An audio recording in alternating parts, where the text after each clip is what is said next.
Tristeza que produz morte. Ele deixa muito claro que a que vem de Deus, ela tem um fim, que é o arrependimento, que é a mudança de vida, né?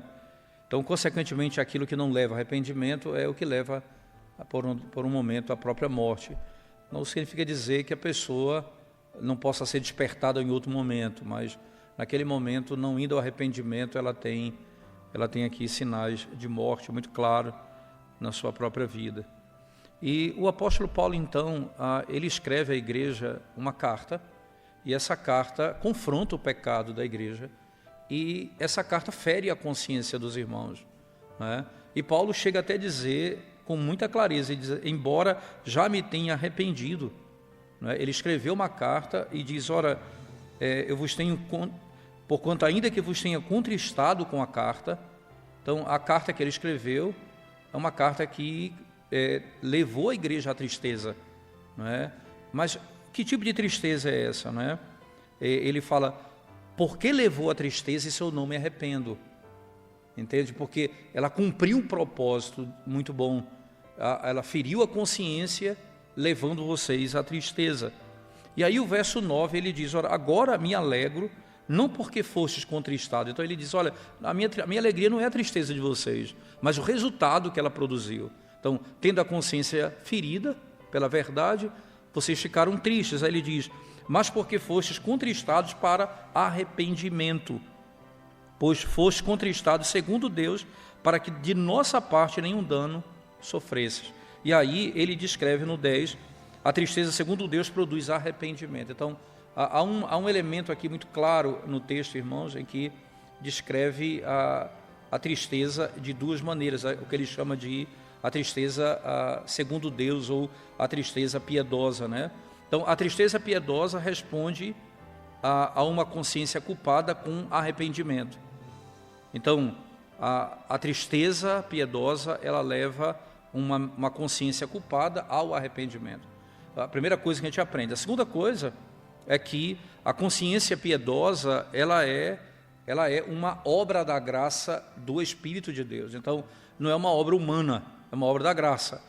Essa consciência que é levada ao arrependimento, por aquilo que foi falado e feriu a própria consciência, isso é obra do próprio Espírito, não obra humana.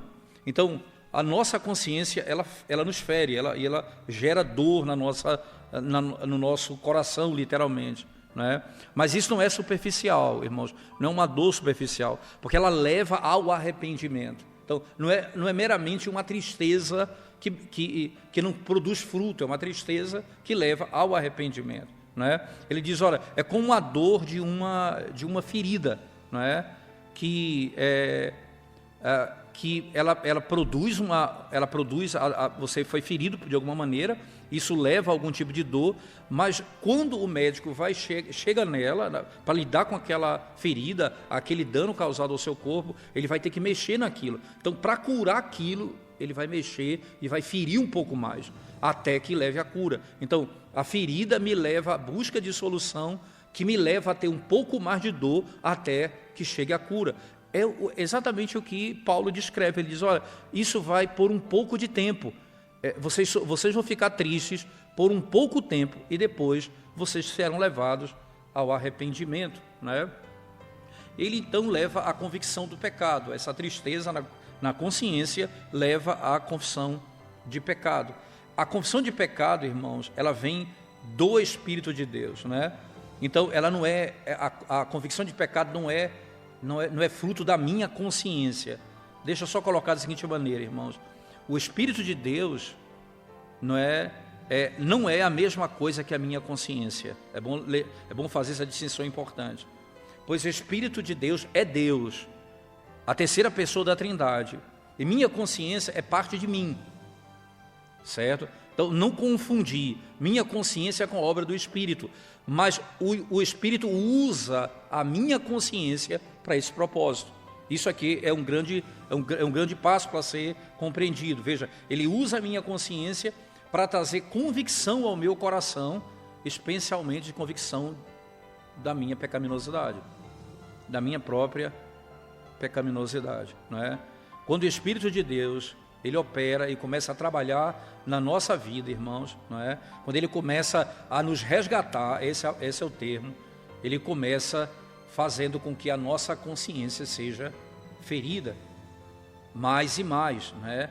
E até que eu corra para ser tratado diante daquele único médico que pode tratar a minha ferida, que é o Espírito Santo de Deus. Se a minha consciência me leva para qualquer outro caminho, ela não leva ao arrependimento. A consciência ferida, se ela não me leva a Cristo, ela não vai me conduzir ao arrependimento em hipótese alguma. Então, olhando para esse texto geral, a gente pode pegar um exemplo bíblico que talvez não tenha outro exemplo mais clássico para tratar disso do que o texto do pecado de Davi com Batseba. E como ele pecou, ele maquinou o mal e a consciência dele endurecida por um tempo por causa do pecado que ele cometeu, né? Então imagina o seguinte, irmãos, imagina a seguinte história, né? Imagina que um CEO de uma empresa, imagine isso, que ele é um cristão autêntico, aparentemente fiel ao Senhor, e ele dirige aí uma companhia muito grande, não é? Mas ele também é uma pessoa que ele é um presbítero de uma igreja local e ele tem muito respeito da própria comunidade, né? Mas ele começa a desenvolver um desejo pecaminoso por uma moça na empresa, né? E acontece que o marido dessa moça trabalha em outra região e ele então tem autoridade para fazer com que o marido dela permaneça naquela região por mais tempo, enquanto ele tenta se relacionar com a esposa dele. O que acontece? Acontece que ele vai maquinar, tramar o mal para levar a conduzir aquele pecado. Então ele consegue. Quando ele consegue, ele percebe, ele descobre que a moça está grávida. E aí o que ele vai fazer? Ele vai tentar de todas as formas proteger a reputação dele. Ele é um presbítero de uma igreja local, ele dirige uma companhia muito grande, então é uma pessoa que tem muita capacidade e muita influência, então isso é destruir a reputação dele. Então ele começa um processo de esconder o mal, né, para proteger o próprio nome e a própria reputação. Ele vai tentar cobrir o mal, a consciência dele pesada, ele tenta cobrir aquele mal que está sobre ele. E aí o que ele faz? Né, começa o processo, ou ele entra no modo cobrir pecado, não pelo sangue de Cristo, mas por meio de mais pecado, mentiras e engano. O que ele faz? Então ele tem autoridade, ele tenta trazer o marido o mais rápido possível para que ele volte para casa, e em casa então se deite com a esposa, então confunda que ela ficou grávida talvez dele naquela época. Acontece que ele não consegue trazer o marido porque houve um problema muito grave na região onde ele estava, e acontece que ele não tem jeito, ele vai ter que lidar com isso. O que ocorre, irmãos? Esse indivíduo agora, ele vai então planejar matar o marido. Então ele contrata alguém, vamos maquinar aqui para matar esse rapaz, para que ele possa, a moça fique livre para casar comigo. Ele era solteiro, não era casado. A moça era casada. O que acontece? Ele consegue, mata o rapaz, e ele então se casa com a moça. Só que toda vez que ele olha para a mulher grávida, a consciência dele o acusa. Toda vez que ele passa no cemitério ou algum lugar e lembra que o marido dela está sepultado em tal lugar, a consciência dele o acusa. Ele não tem paz de consciência. Você imagina que isso aconteceu com Davi? Uma história estranha, grande, complexa, mas foi exatamente trazido para a nossa realidade o que aconteceu com Davi como rei de Israel. Ele cometeu um grave pecado e tentou cobrir aquele pecado, tentando matar, enganar, para que o pecado dele não fosse descoberto. O que acontece, irmãos? Davi pensou que tinha conseguido, né? Mas o profeta Natan, lá em 2 Samuel 12, vai confrontá-lo com a palavra e vai mostrar a ele que Deus sabia acerca disso, né? E que ele não poderia cobrir mais aquilo. Então Natan vai despertar a consciência culpada de Davi. Ele vai despertar a consciência culpada de Davi. Ele vai levá-lo a esse entendimento, não é? Aí quando você vai para o Salmo 51, o que é que você encontra ali, irmãos, né?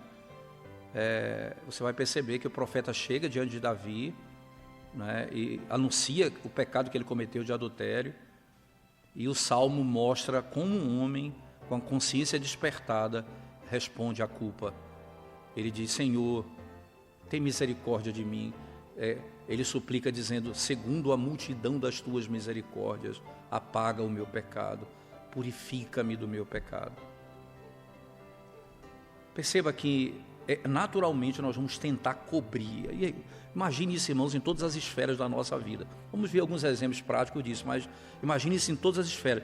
Como nós, para proteger a nossa reputação, nosso nome, nós encobrimos coisas na nossa própria consciência.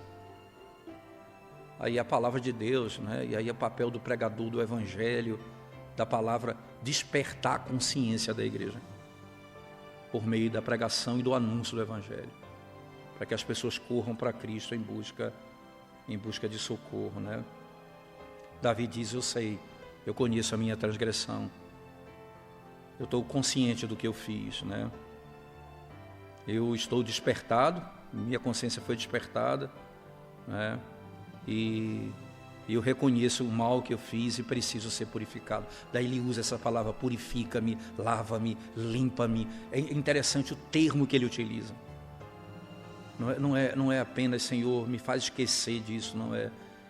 A sujeira, ele começa a ver a profundidade, porque o que eu fiz foi tentar calar minha consciência, e aí a imundícia eu não conseguia enxergar. Quando o Senhor tira isso, então eu começo a olhar para dentro de mim e me vejo indigno, e aí o meu desejo é: Senhor, me lava, me purifica, me restaura, né? Cria em mim um novo coração. É um desejo profundo de uma mudança de alguém que teve uma mente profundamente despertada pela palavra de Deus, né?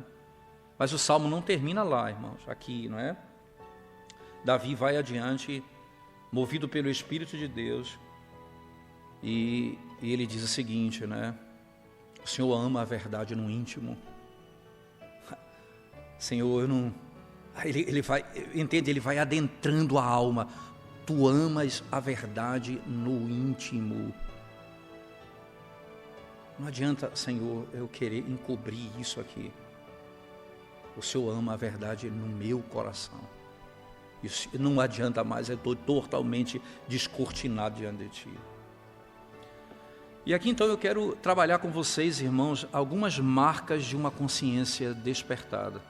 Algumas marcas de uma consciência despertada. Olhando para o texto de Isaías, ou melhor, do Salmo 51, e analisando um pouco essa história, nós vamos entender isso. A primeira marca de uma consciência despertada é a direção do pecado. O que eu quero dizer com isso? Contra quem eu peco? Porque quando eu lido com o pecado apenas na perspectiva horizontal, eu tento tratar o pecado com menor força. Mas quando o pecado, mesmo cometido horizontalmente, eu entendo ele como cometido contra Deus, aí eu sei contra quem eu pequei. Essa é a direção, né? Davi diz o seguinte, irmãos, isso é muito surpreendente, a palavra de Davi. Contra ti somente pequei e fiz o que é mal diante dos teus olhos. Versículo 4 de Isaías, do Salmo 51. Olha, parece óbvio aqui que Davi pecou contra outras pessoas. É óbvio, nós sabemos disso. Ele fez um terrível mal a Urias ao cometer adultério com a esposa dele, depois providenciar que fosse ele morto. Ele fez mal a Batseba ao usar seu poder para seduzi-la ou constrangê-la a deitar-se com ele. Ele fez mal a Joabe, comandante do seu exército, ao ordenar que fosse cúmplice do assassinato de Urias. Quanto mal! Como então pode dizer a Deus: contra ti somente eu pequei? É claro que a gente não pode pensar que Davi, irmãos, queira em momento algum minimizar os males que praticou contra tais pessoas em hipótese alguma. Mas o que Davi compreendeu foi o que nós temos que compreender com a nossa consciência despertada pelo Evangelho. Em seu nível mais profundo, Todas as terríveis coisas que ele fez são dirigidas contra Deus. Tudo que ele fez é dirigido contra Deus. Em sua raiz, preste atenção, o adultério, o engano, o assassinato não dizem respeito primariamente às pessoas que ele feriu, mas a uma mentalidade que pensa poder viver no mundo de Deus sem adorá-lo e honrá-lo. É como se eu pudesse viver no mundo sem adorar a Deus e honrar a Deus como Ele é digno de ser adorado e honrado. O profeta Natan lhe disse: tu desprezaste totalmente o Senhor, 2 Samuel 12:14. Tu desprezaste o Senhor. E Davi consegue ver que isso é verdade. Seu desprezo por Urias, a desonra infligida a Batseba, a sua falta de consideração inclusive a Joabe, tudo tem sua raiz em um desprezo absoluto por Deus. Como observa um determinado escritor, irmãos, Michael Hickok, ele diz: Davi já não vê diante de si mesmo o fascínio da mulher que roubou, nem sequer ao seu lado a inocência do homem que matou, mas atrás de si ele vê o juízo do Deus para quem ele havia virado as costas. Quando ele pecou, ele viu a beleza da mulher, agora ele não consegue enxergar mais nada, ele enxerga o juízo de Deus sobre ele. Uma consciência despertada compreende e admite que eu não amo nem honro a Deus de modo fundamental. Embora às vezes apenas me equivoque com as pessoas, pelo contrário, ela reconhece que por natureza sou alguém que tem desprezo por Deus, que não honro como Deus e não se curva diante desse Deus. A razão pela qual erro no relacionamento com as pessoas é que não amo nem honro a Deus. E aí eu preciso, a consciência despertada, a cortina é aberta. E as desculpas que nós temos, elas somem, e o que sobra é a realidade, o desprezo por Deus e por sua palavra. Podemos expressar essa verdade de forma mais geral, dizendo que o pecado social, isto é, cometido contra alguém, tem raiz teológica, o desprezo por Deus. Maltratar pessoas é insultar a Deus. O livro de Provérbios diz: quem oprime o pobre insulta o seu Criador. Quem oprime o pobre insulta o seu Criador. Provérbios 14:31. Ou como afirma João em sua primeira carta: se faço mal a pessoas que posso ver, não posso alegar que amo a Deus a quem não posso ver. É por isso que quando Deus é retirado da equação, a ética se torna relativista. Irmãos, é só olhar para o Salmo 14. Diz o louco no seu coração, não a Deus, e ele pratica toda sorte de maldade. É só tirar Deus. Então, o pecado é retirar Deus da realidade. É retirar Deus daquilo que Ele é, da sua glória. Qualquer pecado que nós cometemos é retirar Deus dessa realidade. E passa a ser apenas uma questão de me comparar com as outras pessoas. E sempre posso encontrar alguém que se comporte pior do que eu, o que me faz sentir bem em relação ao meu próximo, ao meu próprio comportamento. Eu vejo alguém pior do que eu, então eu estou ótimo. A raiz da justiça é Deus, o juiz. Um comentarista do Salmo 51 diz: sem dúvida, todo o vocabulário do pecado torna-se sem sentido e atrofia se a raiz da justiça não for Deus. Primeira coisa que eu tenho que aprender, irmãos, contra quem eu peco, é isso que a consciência despertada, ela me leva a essa percepção, contra quem eu peco. Segundo lugar, ela me leva a entender a origem do pecado. A origem do pecado. Veja, irmãos, imagina alguém dizer assim: Antônia tem a língua afiada. Ontem à noite, quando voltou de uma festa, disse algo muito terrível à sua mãe. Falou coisa terrível à sua mãe. Depois ficou arrependida ao perceber o quanto havia magoado a mãe. Mais tarde, contando o ocorrido a uma amiga, esta perguntou: por que você faz isso? Eu queria muito saber, respondeu ela. Eu amo minha mãe profundamente e no fundo sempre pensei que fosse uma pessoa boa e bondosa e gentil para com ela. No entanto, de novo, acabo sendo agressiva com ela e também com outras pessoas. Eu só queria saber por quê. Por que eu sou assim? Davi prossegue dizendo: eis que eu nasci em iniquidade, em pecado me concebeu minha mãe. Não é suficiente apenas admitir que uma pessoa específica foi errada. Preciso admitir que eu mesmo estou errado diante de Deus. Diante do terrível juízo do exílio, Jeremias o profeta escreveu 5 eloquentes lamentações. Na primeira delas ele diz, Lamentações 1:20, vê, Senhor, como estou angustiado, por dentro estou em tormento e meu coração se perturba, pois fui extremamente rebelde. Eu fui extremamente rebelde. O Evangelho de Lucas, no capítulo 19, famoso texto do verso 9 ao 14, em que o fariseu e o publicano sobem ao templo para orar, irmãos. Começa com a história com o fariseu, e preste atenção. O fariseu que confia na sua própria justiça, despreza as outras pessoas e agradece a Deus por não ser tão mal quanto as outras pessoas. A autojustiça se disfarça de consciência tranquila. É uma camada superficial de contentamento espiritual colada sobre a feiura do orgulho humano. É o caminho fácil para sentir-me bem comigo mesmo. A estratégia é simples e popular, irmãos. O que eu faço? Por que é popular? Primeiro eu faço o seguinte: devo comparar a mim mesmo não com a santidade de Deus, mas com o comportamento dos outros, tendo cuidado de escolher esses outros criteriosamente, de modo que eu pareça bom em comparação a eles.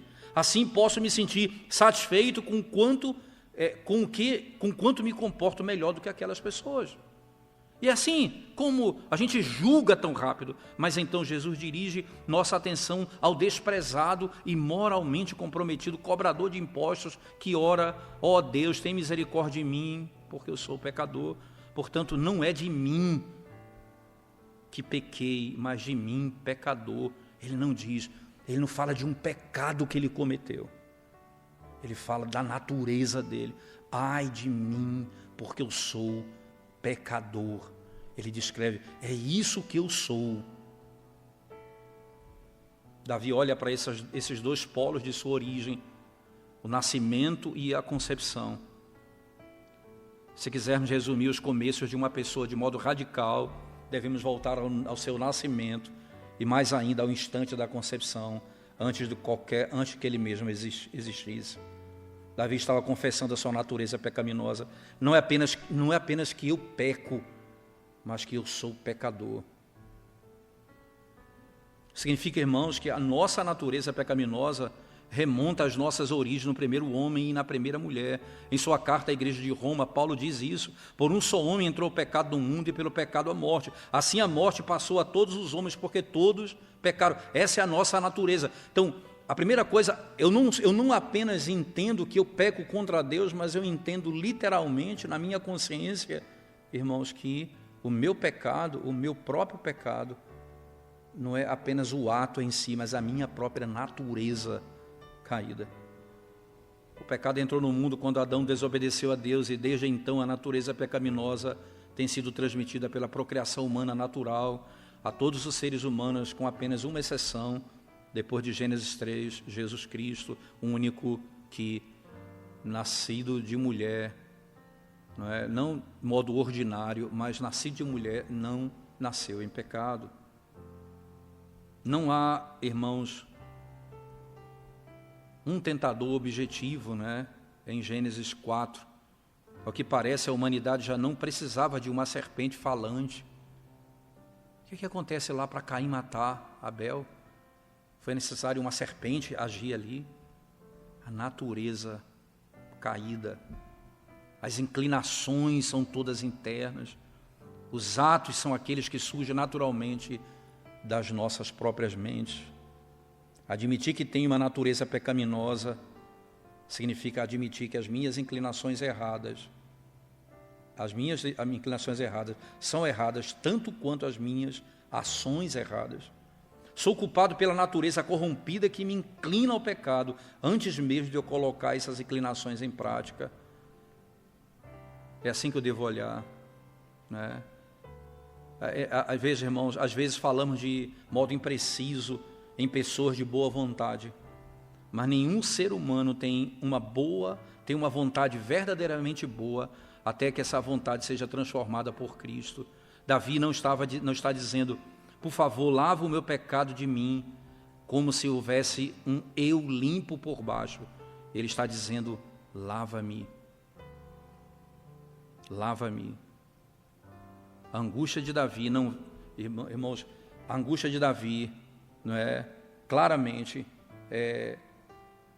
ele poderia estar dizendo: Senhor, eu não quero ser perseguido ou atacado por inimigos, né? A angústia dele não é essa de fora, a angústia é de dentro para fora. A sua angústia vem de dentro. Ao contemplar a feiura da sua própria natureza, ele suplica a misericórdia de Deus. Esta é a segunda marca de uma consciência despertada. Primeira, eu peco contra Deus. A segunda, eu sei que eu não apenas pratico o pecado, mas eu sou pecador, a minha natureza caída. Terceiro e último, eu compreendo a profundidade do pecado na minha própria alma, né? Quantas vezes, irmãos, você lida com pecados que a pessoa cai constantemente no mesmo pecado, não é? Como é triste ver isso e como isso é tão comum, né? Então, pessoas que instalam nos seus computadores ou laptops ou celulares uma maneira de poder fugir da pornografia, e um filtro ocorre dessa natureza. E ele pensa: eu vou burlar o filtro, eu vou mudar o filtro, eu vou tirar aqui aquilo que impede vai impedir outras coisas, mas isso vai passar. Eu mesmo vou burlar o filtro para que eu possa praticar aquilo que eu estou tentando fugir, e apliquei alguma coisa no computador para me livrar daquele pecado. A pessoa se perturba quando se vê com desejo lascivo no coração, mesmo quando ela cria regras para ela não pecar. Tendo feito tudo o que estava ao seu alcance para evitar o acesso à pornografia, a pessoa ainda quer fazer e praticar. É como se tivesse uma personalidade dividida, mas não é exatamente isso. Vamos entender isso melhor. No Salmo 51, a consciência de Davi, de que ele é pecador por natureza, e de que isso remonta às suas próprias origens, é acompanhada por um senso de que essa natureza é profunda e não apenas superficial. Seria tão bom pensar que o que Davi fez fosse como sujar a roupa com lama durante uma caminhada no inverno chuvoso, e que ele fosse basicamente uma pessoa sã e saudável, e que por causa disso a roupa ficou suja. Mas a sua oração mostra que ele sabe que não é assim, não é meramente uma roupa que ficou suja numa caminhada na lama. Ele não ora por um simples polimento exterior, ele ora por uma purificação profunda interior.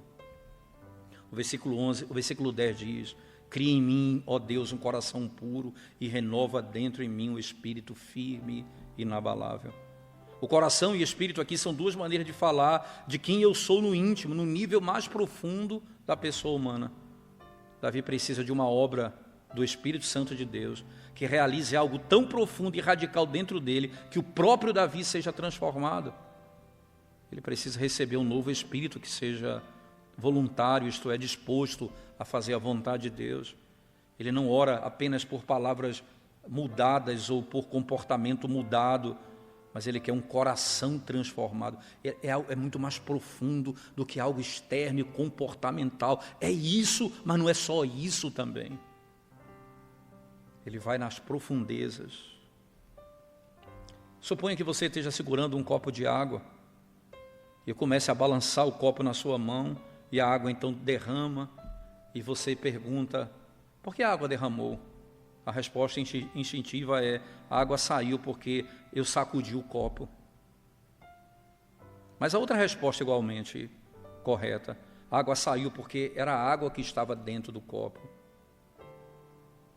Se não houvesse água no copo, em primeiro lugar, nenhuma água jamais teria caído. É verdade que eu balancei o copo, mas o que sai dele é o que estava dentro dele. Assim Davi pergunta, irmãos, por que você fez o que fez? Por que você tramou tudo isso, maquinou a morte de alguém, deitou-se com uma mulher, planejou a morte porque ela ficou grávida? Por que você fez tudo isso? Ele poderia dizer, fiz isso porque fui tentado por causa da pressão, dos conflitos que eu vivi. Fui assim dizer, eu fui sacudido.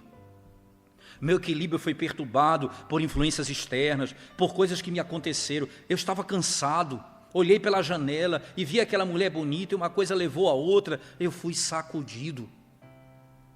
É isso que nós falamos normalmente quando falamos do nosso pecado. Nós tentamos explicar os nossos pecados. Foi por isso, foi por aquilo outro. Falei aquilo porque estava estressado.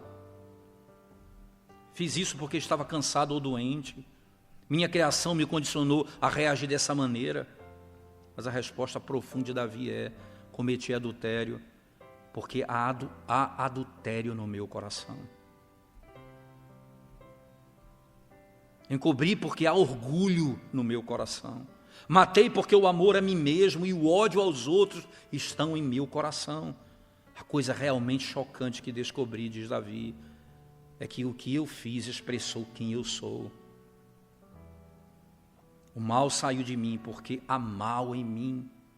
Ainda reside o mal no meu coração. O que Davi fez não foi, em última análise, algo fora do seu caráter, mas uma terrível revelação do caráter caído do seu coração ainda. A consciência despertada de Davi reconhece essa verdade dura nesse salmo, e ela também é verdadeira para nós. Aquele comentário é terrível, que destrói uma pessoa, que você sabe falar mal da pessoa, aquele comentário cortante que saiu da sua boca, por que ele saiu? Porque ainda há orgulho no meu coração. Aquela hostilidade defensiva apareceu naquela reunião porque há uma insegurança egoísta no meu coração. Aquele e-mail enganoso que lançou um colega nas trevas saiu de mim porque há malícia no meu coração. A mentira para encobrir algo teve suas raízes em um apego egoísta à minha reputação. A falta de generosidade veio do amor ao dinheiro. Sabe por que eu não sou generoso? Porque eu amo o dinheiro. A preguiça surgiu porque o pensamento no meu coração é que o mundo me deve algo. E você pode multiplicar isso, irmãos.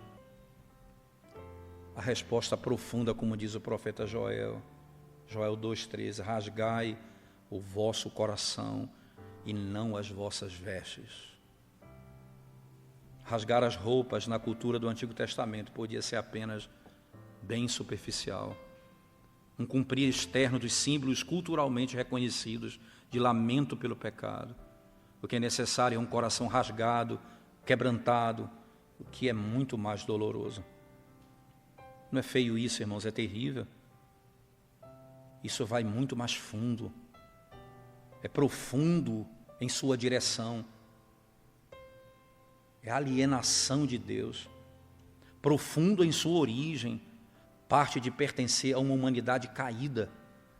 Profundo em sua raiz, no meu coração e no meu espírito. É teológico, é original, é espiritual. A consciência despertada, ela ela é descortinada para toda essa realidade. O evangelho cristão começa com a dor de uma consciência despertada. O cristianismo verdadeiro, meus irmãos, desperta as consciências.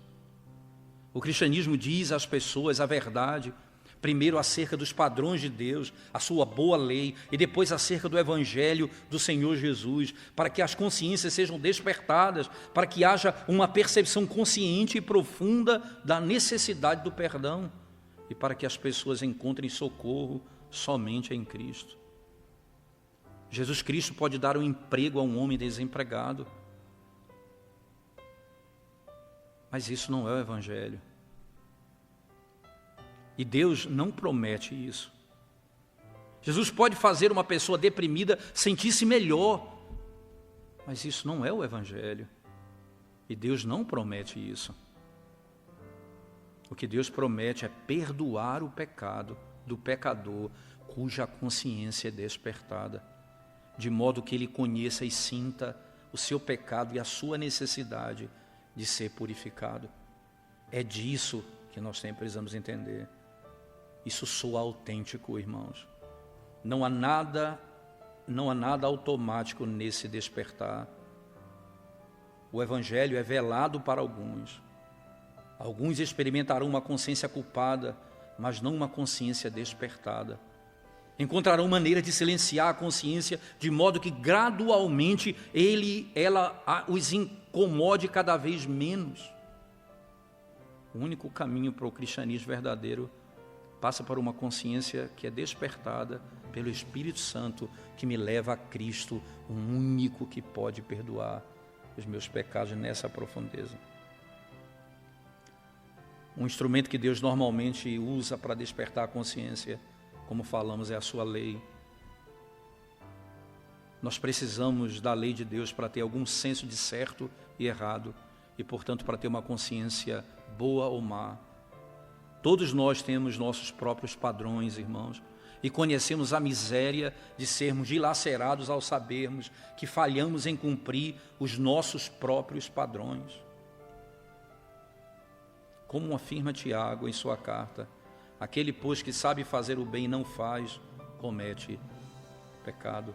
Se a minha consciência me diz que eu deveria fazer algo e eu não faço, eu peco. Nem sequer consigo manter os meus próprios padrões. Eu não consigo manter o padrão que eu mesmo estabeleço para mim. O problema é que os nossos padrões são flexíveis e com o tempo tornam-se cada vez mais parecidos com padrões da nossa própria cultura, para facilitar que nos sintamos bem conosco mesmo, para que a gente fique tranquilo numa cultura caída. O modo muito mais seguro e incisivo de despertar a consciência é vermos a nós mesmos, à luz do certo e do errado, absolutos. Essa é a função importante da lei moral de Deus, como Paulo afirma em Romanos 3,20, irmãos. Pela lei vem um pleno conhecimento do pecado. Pela lei vem um pleno conhecimento do pecado. Então, contra quem eu peco, a origem do pecado e a profundidade do pecado. Eu conheço o pecado. O que Paulo quer dizer é que as nossas consciências se tornam claramente conscientes do nosso pecado ao ouvirmos a lei de Deus. Deixa eu encerrar aqui dizendo como a pregação da palavra precisa ser algo nessa direção, irmãos, tratada nessa direção. É muito sério isso, quando a pregação ela esquece de mostrar o pecado e elevar Cristo como aquele que é o único que pode perdoar os pecados. J. I. Packer afirma que se a nossa teologia não vivifica a consciência e não enternece o coração, ela na verdade endurece ambos. Vou repetir, se a nossa teologia não vivifica a consciência e não enternece o coração, ela na verdade endurece ambos. Se não encoraja o compromisso da fé, reforça o distanciamento da incredulidade. Se não produz humildade, inevitavelmente alimenta o orgulho. O que foi dito de João Batista quando disse que viria antes de Cristo? Ele diz, ele vai aplanar o caminho. O que João Batista dizia? raça de víboras. A pregação é humilhando os homens estão aqui, o evangelho para eles está aqui, enquanto eles não forem rebaixados para essa realidade e perceberem isso, não haverá consciência da necessidade de Cristo. David Brainerd, famoso missionário, jovem que morreu muito jovem, ele dizia: eu ansiava que o espírito da pregação descesse e repousasse sobre os ministros, para que pudessem falar às consciências dos homens com proximidade e poder. Para os reformadores, irmãos, a consciência era o tribunal no qual a sentença justificadora de Deus era pronunciada. É na minha consciência despertada e aterrorizada, que ouço a graciosa palavra de Deus, da justificação em Cristo. Eu não a ouço apenas externamente e em teoria, eu a ouço na minha experiência e na minha alma. Essa fé está tristemente ausente no cristianismo contemporâneo.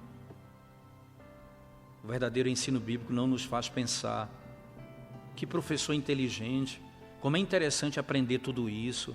Pelo contrário, faz-nos dizer: sim, eu sei que isso é verdade, eu sei que sou pecador e que preciso da graça de Deus, eu sei que Deus é gracioso.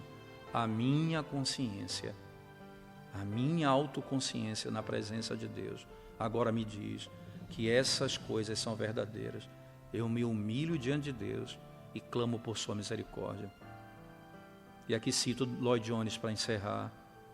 O grande pregador do século XX escreveu: o verdadeiro problema do não regenerado é que ele não conhece nem compreende a verdade acerca do pecado. No momento em que um homem entende a verdadeira natureza e caráter do pecado, ele passa a angustiar-se por sua alma e a buscar um Salvador. É função peculiar da lei, diz Lloyd Jones, trazer tal entendimento à mente e à consciência do homem. Essa é a alma, a consciência despertada, como nós temos aqui trabalhado. Na próxima quarta-feira, se o Senhor nos permitir, irmãos, nós vamos trabalhar a terceira parte, o que chamamos de a escolha que nós todos enfrentamos, né?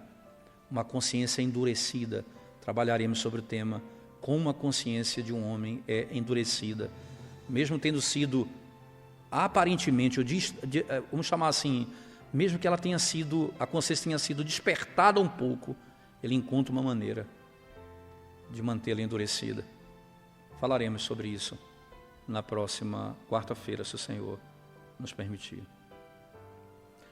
Vamos orar ao Senhor e depois a gente pode abrir para alguma pergunta, caso alguém tenha. Vamos orar. Senhor, nós te bendizemos o nome e te exaltamos pelo doce e glorioso privilégio de podermos estudar a Tua Palavra, Senhor Deus, e sermos confrontados, né, com a nossa própria condição e como nós carecemos, ó Deus, fugir dessa vida tão superficial não no sentido daquilo que sabemos meramente, mas